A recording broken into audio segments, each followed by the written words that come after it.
கேளுங்கள் பக்தர்களே, குழந்தைகளே.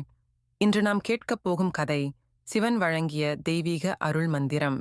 அசுரர்கள் உலகில் அழிவு விளைவித்த போது தேவர்கள் சிவபெருமானிடம் அருள் வேண்டினர்.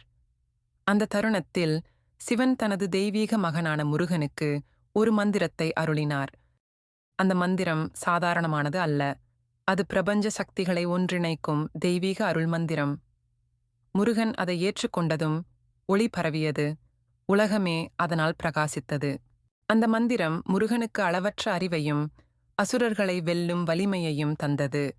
தேவர்கள் நம்பிக்கை பெற்று தங்கள் சேனாதிபதியை வாழ்த்தினர். இந்த மந்திரம் பக்தர்களுக்கும் அருள் தரும் தத்துவமாகும். பிரார்த்தனையிலும் ஜபத்திலும் நமக்கு சக்தி, அமைதி மற்றும் ஆனந்தம் கிடைக்கும் என்பதை இது காட்டுகிறது. இவ்வாறு சிவன் வழங்கிய தெய்வீக அருள் மந்திரம் முருகனின் வலிமையையும் உலகின் தர்ம வெற்றியையும் உறுதி செய்தது. இப்படி பல அருமையான கதைகள் கேட்க லைக் பண்ணுங்க, சப்ஸ்கிரைப் பண்ணுங்க.